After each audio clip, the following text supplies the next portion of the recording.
Thank you so much for being here today. I mean, there are lots of fun things out there. Hollywood actors dressed up like Ottoman, sultans and so on. So you preferred coming here. Thank you for that. And thanks for the Pacifica Institute actually for organizing this event and for hosting me here today for the second talk. We had another discussion yesterday about Turkey. Now this time I'll go more into my book. And thanks to Sophia a lot for this very generous introduction and not just into my book but also into my life. But I just, Sophia, you already used two basic stories that I start to, use to begin a conference like this. So I'll try to begin with something else, something different. And let me begin with an interesting story, actually, another interesting story, which I also shared yesterday, but we have a new audience here today. The first time I came to the United States, it was some 13 years ago. And I came to a conference, like as I always come to, the main reason I come to US is mainly conferences. And a friend of mine who used to live in the country, here in the US, so I was hungry and we were hungry and we need breakfast at an airport. He said, well, let's have breakfast at McDonald's. And I said, do we really want to eat burgers and breakfast? He said, no, McDonald's gives different, proper breakfast. I said, okay, what is that?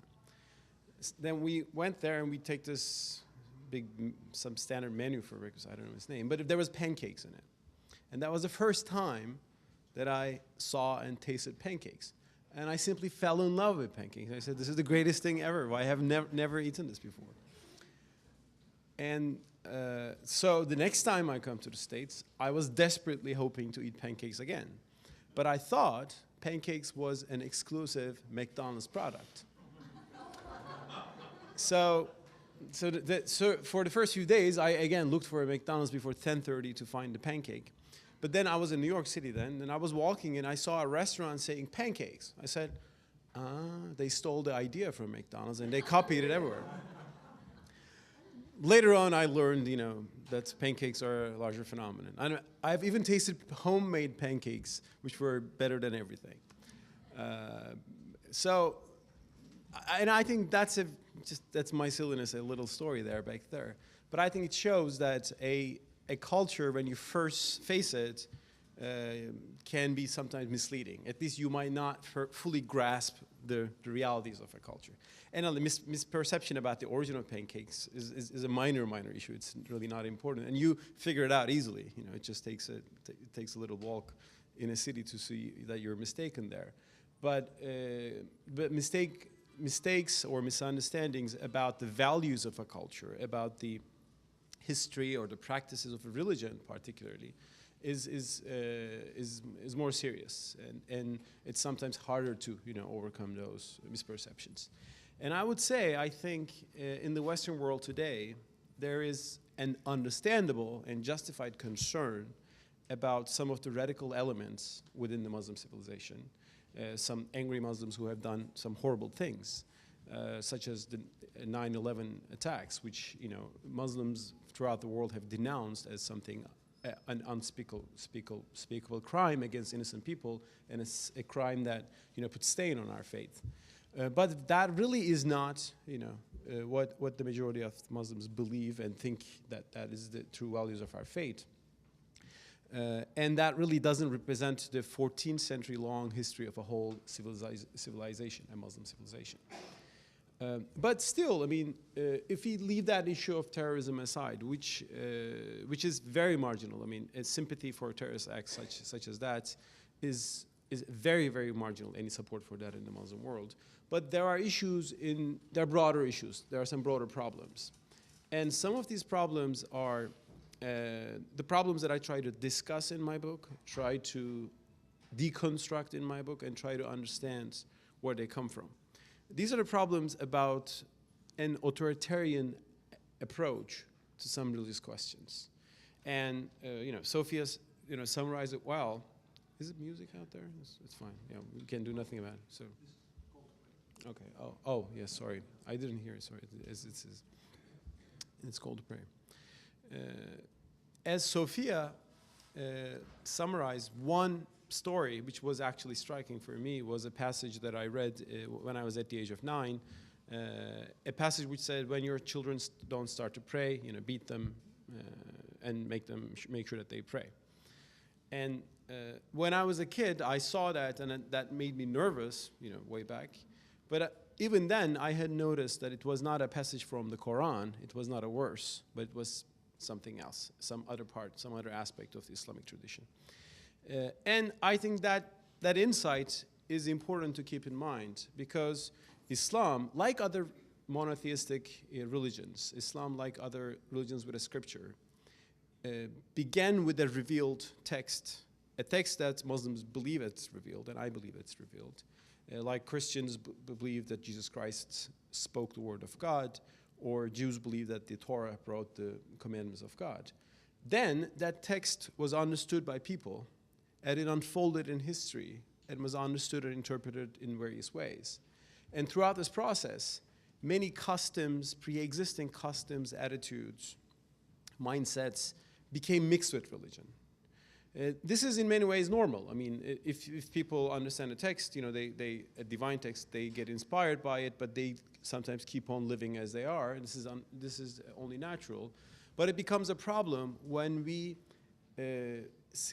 attach ourselves to some medieval customs, although they are not necessarily Islamic, and try to preserve them today, thinking that we are preserving something really Islamic.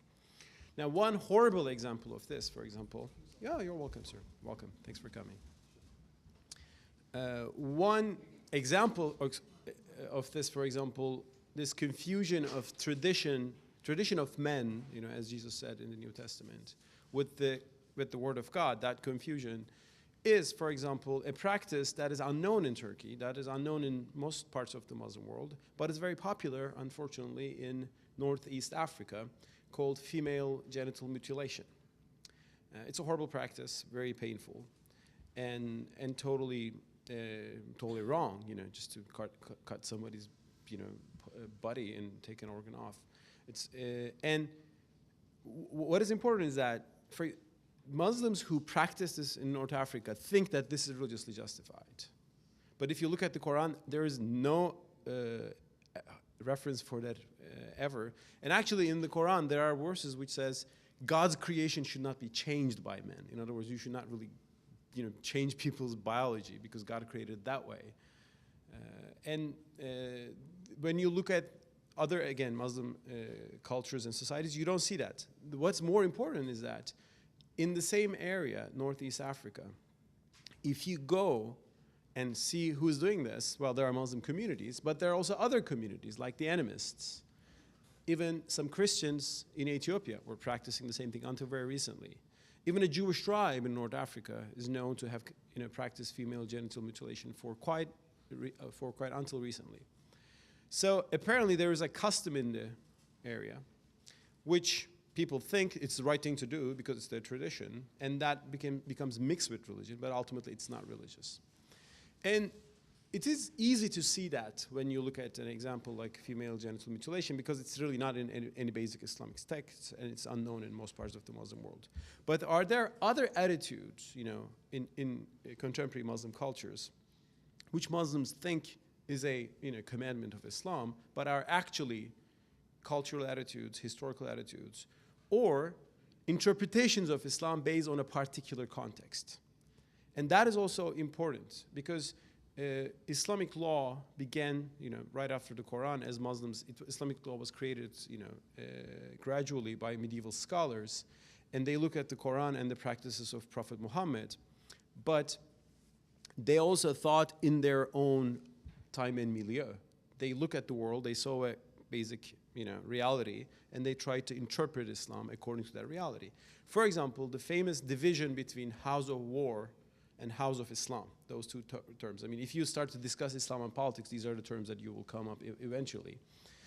Medieval scholars thought that the world should be divided into house of Islam, the home of Islam, if you will, which is lands governed by Muslims according to Islamic law, and the house of war, which is enemy territory, like hostile territory. But this was probably understandable in the medieval world because in the medieval world there was no international law There was no international norm of human rights, and there was no institutionalized, legal structures. There was no United Nations. There was no media. So a Muslim who left the Muslim lands and who went to Christian Europe would probably face persecution there. And actually, they did face persecution, in Christian Europe. Even Jews faced persecution, for example, in Christian Europe. And the other way around, and if Muslims went to any non-Muslim territory, they would feel insecure. But today, the world is quite changed. And actually, many Muslims feel much safer in some of the non-Muslim majority countries, such as the United States, than in their homeland. That's why many people, many pious Muslims who are persecuted in their home countries, come to the United States to find religious freedom. So keeping that medieval notion of division, house of war, house of Islam, which doesn't exist in the Quran, which was an interpretation of the medieval reality by medieval scholars, cannot be brought into today, and it wouldn't mean the same thing. And I would say even then, even in the medieval era, some scholars created actually a third category called the house of treaty, in which if a Muslim state makes a treaty with a non-Muslim state, say Byzantium, on the security and safety of Muslims, then that would be considered separately. That would not be considered a house of war. So in today's world, I think except a few countries like North Korea or and today Syria, I would say, like some countries which really persecute their own people without referring to any international norms of justice, they would be considered a peace, house of treaty rather than house of war. But even then, I think those concepts would need to be revised and maybe not considered relevant for today. Now, there are other questions that comes to mind, when we question about the issue of authoritarianism or like illiberalism and in the Muslim world. And let me also, if we speak about, especially in political terms, let me begin with an observation. And this observation was made by many political scientists after 9/11. The Middle East doesn't have too many democracies. It actually has only a few. I mean, Turkey is there. There's Israel, of course, is a different case. But Arab countries have not been democratic for a long time. And if we speak speak about the Arab world before the Arab Spring, you would see a very undemocratic, piece of the world. Now, looking at that, some people in the United States have said, the Arabic Middle East is not democratic. The Arabic Middle East is Islamic. So Islam doesn't produce democracies. So Islam is, in other words, an obstacle to democracies. Why would be the reason? But actually, when you look at the authoritarian dictatorships in the Muslim world, the Arab world, most of them are actually secular dictatorships. They're not, in other words, justifying themselves out of Islam. They're justifying themselves out of nationalism or just out of simply power. For example, the Syrian dictatorship in Syria, that of Mubarak in Egypt, which has actually, just went down with the Arab Spring, the one in Tunisia and Gaddafi, these were not regimes, theocratic regimes, which justified themselves, via Islam. Quite the contrary, there were authoritarian regimes sometimes which suppressed Islamic groups and actually made those Islamic groups, some of them more and more strident, and ultimately, created some terrorist offshoots from those movements. So maybe there are problems in the region which are about political culture in general, and being secular doesn't mean that you become a liberal and democratic, like an actor, political actor. So maybe we have to look at the political problems and the political culture problems in the region rather than accusing Islam. This can be said generally, I think, for the political issue of liberty. And when we look at Turkey, for example, countries like Turkey, I tried to explain that a bit more deeply yesterday. In Turkey, we have always had a very more secular segment of the society and a more pious segment of the society. And the secular Turks, secularists maybe I would say, have always considered themselves more open-minded, more liberal and more progressive. The others wear the headscarf and they look more pre-modern, whereas the people who live more in a more Western lifestyle were supposed to be more democratic and liberal.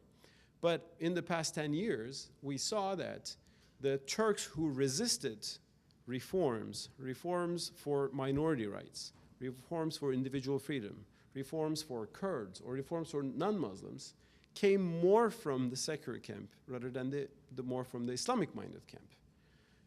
perhaps then the problem, there's nothing which makes a religious mind more, inherently less democratic or less liberal than a secular mind. So these are, I think, some of the basic observations, that we should face, first of all, before discussing Islam and liberty. In other words, we should see that maybe there are societies in which individual freedom has not been advanced enough, and the pious of those societies are maybe influence of that maybe illiberal political culture, but the issue is not whether they're pious or not. The issue is whether you can liberalize the political culture. Now, in the book, I try to, unravel some of these issues and try to show where authoritarianism comes from. I also try to show from which Islamic sources an argument for a more liberal attitude, a more liberal culture can be built. And I did this by basically going back to some of the early debates in Islam, which are very interesting when you look at from a perspective in search of liberty. For example, one of the early debates in Islam was on the question of which Islamic camp had the ultimate access to truth. The earliest political friction in Islam was between the proponents of Ali, the fourth caliph, and the proponents of Muawiyah, the governor of Syria. So this is known as the biggest divide between the beginning of the divide between the Sunni and Shiite worlds. It was a big war between the two sides. Now, both sides disagreed on who would the caliph. But there was another camp, a third camp, a very fanatical camp, who said, well, since you guys dispute, both of you are wrong, and because they used the particular reasoning to condemn them. And they said, since both you are wrong, we condemn you because you have become apostates, and we even have the right to kill you because that you have erred. This group called the Kharijites is the first fanatic radical movement in Islamic history. They are, if you will, the terrorists of the 7th, 8th century Islamic world. They were very marginal, but they sat on killing fellow Muslims because they thought that only they had the right version of Islam, and others who had the wrong version of Islam deserve to be punished. Now, this is obviously a very illiberal, anti-democratic mindset, and this can only breed violence and authoritarianism, that kind of mindset. But there was the opposing camp to these Kharijites, these dissenters, as they're called in English. These were the people who are called the postponers in English. Postponers, murjiite in Arabic. And the postponers were called postponers because they said this. They said, well, instead of deciding who's right and wrong ultimately, why don't we leave this decision to God to be resolved in afterlife? And they actually refer to a particular verse in the Quran which says, it is God who will decide among you for the things that you have differed amongst you. He will decide it in the afterlife. So since they decided to postpone this, and they created this space in which everyone can live and understand Islam in the way they deem fit. And so they created the basis for religious pluralism. And that argument of the Murji'ites, the postponers, influenced Abu Hanifa, one of the founders of 4 major Islamic schools. And that's one of the reasons that the Hanafi tradition has been a bit more flexible than some other Sunni schools. And it is particularly interesting that I think the same argument for pluralism was made by British liberal thinker John Locke 1,000 years after the postponers. In his letter concerning toleration, he wrote, well, there are many churches in England. Only God knows which one is ultimately right. So why don't we have a pluralist system in which, each of them, why don't we accept liberty for all, under which, everybody can live peacefully? There are other parallelism. I mean, some of the thinkers in the medieval Muslim world discussed the idea of freedom. And the idea of freedom basically came from the insight that every Muslim is giving a test in life which will be ultimately decided and questioned and decided by God in the afterlife. Because the Quran tells that every individual has a life and a responsibility, and it's a personal responsibility. As a Muslim, I cannot expect someone else to save me. I should have my own, my deeds and my own inner feelings and my own goodwill to be saved in afterlife. So in order to be able to give this test, I should be able to make choices.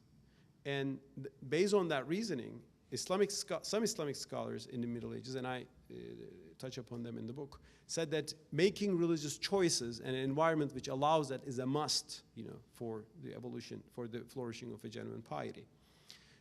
And I think it is only common sense to see this today. Since Sophia began with my experience in Saudi Arabia, I want to finish with that. In Saudi Arabia, there's this interesting phenomenon that, only Kaaba is not segregated, but all other spaces are segregated, like gender, they have gender segregation. There's another interesting phenomenon in Saudi Arabia called the religious police, the mutawwa. And these are Saudi-employed, morality police, and their job is to go around, and they have sticks in their hands sometimes, and they would force people to observe what they perceive as Islamic law. And they would enforce people to observe all Islamic practices. For example, when the prayer time comes, and if you're messing around, the religious police will come and tell you, go to the mosque, go to the mosque. And they would also force your shop to, force you to close your shop, because at the prayer time, you are supposed to keep your shop closed. Now, here's the question that I asked to some of my friends from Saudi Arabia who are a little more positive about this, experience. If you're going to the mosque because of police is forcing you to go, is this really worshiping God? Great. Shouldn't you go to the mosque not because you fear the police, but you fear God and you love God? I think that's the fundamental issue that Muslims, authoritarian-minded Muslims, now of course many Muslims do not think like the Saudis in the perspective, the authoritarian Muslims have to face. In order to have a genuine piety in the heart of every individual, the only thing you can do is to share your faith, to preach your faith. But if they want to do something else, you should only respect it. Because if you enforce anything on them, what you're trying to do is not creating any genuine piety. You are only creating hypocrisy. And that's, again, that's something we see in examples like in Saudi Arabia. In Turkey, it's famous that, sometimes the Iranians or Saudis who can't find alcohol in their countries will come to Istanbul or London or Europe and party all night long, in the most craziest fashion. And when they go back, they appear pious. Now, that appearance of piety might be helpful for the Saudi regime politically, because the Saudi regime basically says, we have the right to rule because, you see, we are making everybody good Muslims. And when you look from a point of view, according to the Islamic law, they understand it's a very ordered, pious society. But what does it matter if they're doing this because they fear the police, and why, if they are doing this, and if they're not doing this for the sake of God, why is that important and why is that valuable anyway? So I think that's why in the book I've looked at all the authoritarian elements in Islamic law, and first I try to show that they are not actually even Quranic. They are either interpretations of the Quran or come from a particular context, like the ban on apostasy. And today I think Muslims should ask for freedom first, because without freedom we can't be genuine, pious believers. Thank you so much.